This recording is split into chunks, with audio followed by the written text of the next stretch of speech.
BC ప్రజలారా, మనమంతా మన యువత, మన ఎంప్లాయీసు, మన టీచర్లు అందరు కూడా మేల్కోవాలి. ఇవాళ ఏం జరుగుతుంది?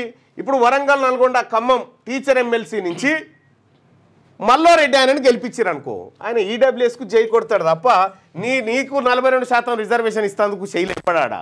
ఈడబ్ల్యూఎస్కు జై కొడతాడు రెడ్డి. అదే ఒక బీసీని పంపించడం అనుకో, ఆయన బీసీ హక్కుల గురించి మాట్లాడతాడు, మీ పిల్లల భవిష్యత్తు గురించి మాట్లాడతాడు. సో అందుకోసమే అభ్యర్థి ఏ పార్టీ వాడని చూడకూరే, మన వాడేనా కాదా, మన బీసీ వర్గాల వాడా కాదా అనేది చూడరు. అందుకోసమే మీరిచ్చేటువంటి తీర్పు, మీ తీర్పు కోసం తెలంగాణ రాష్ట్రంలో ఉన్నటువంటి ప్రతి తడారిపోయిన బీసీ గొంతు వెయిట్ చేస్తూ ఉంది.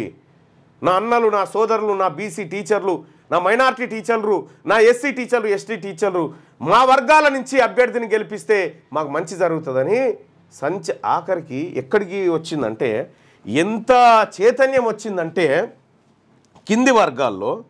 ఇక చూడు, తెలంగాణ రాష్ట్రంలో ఉన్నటువంటి బాసాన్లు అమ్ముకుంటారు కదా ఊరూరు తిరిగి,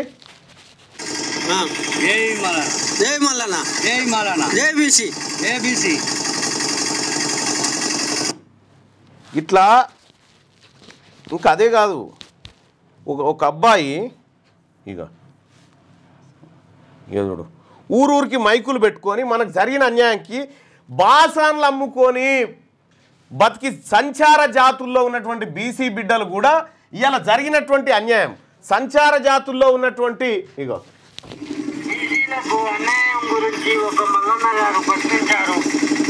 బీసీలకు అన్యాయం.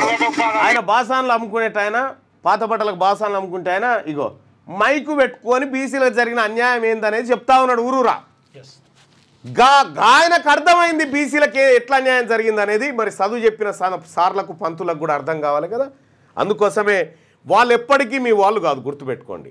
వాళ్ళు ఎప్పటికీ మన వాళ్ళు కాదు, వాళ్ళే. ఇప్పుడు వాళ్ళకు మీ ఓట్లు కావాలి. ఇప్పుడు మీ ఓట్ల కోసం మిమ్మల్ని పిలుచుకొని ఆలింగనాలు చేసుకొని ఇవన్నీ చేస్తూ ఉన్నారు. వాళ్ళు ఎప్పుడు మనోళ్ళు కాదు సోదరులారా, గుర్తుపెట్టుకోండి. ఇట్లుంటుంది వాళ్ళతో ఉంటే. ఇగో వాళ్ళతో ఉంటే ఏం జరుగుతుంది అంటే, ఇగో నిన్ను పైకి ఎక్కించినట్టు యాక్టింగ్ చేస్తుంటారు, కానీ కిందికి జారి ఇడిసేది మళ్ళీ వాళ్ళే. నీకేమనిపిస్తుంది? అరే నన్ను పైకి లాగే ప్రయత్నం ఉండరా అని అనిపిస్తుంది.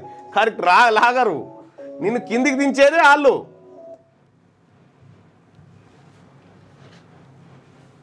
నిన్ను కిందికి దించేది వాళ్ళే. బీసీల పరిస్థితి ఇగో ఇట్లుంటుంది.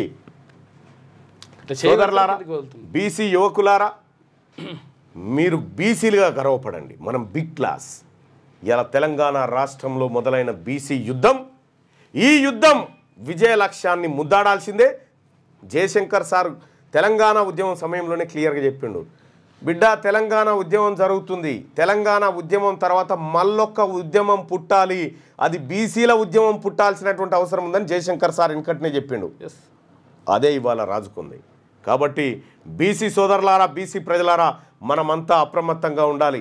ఎక్కడికక్కడ బీసీ టీచర్లకు కూడా, మీకు కూడా శిరస్సు వంచి ఈ ఉద్యమాన్ని నిర్మిస్తారా, సంపుకుంటారా, మీ చేతుల్లోనే ఉంది.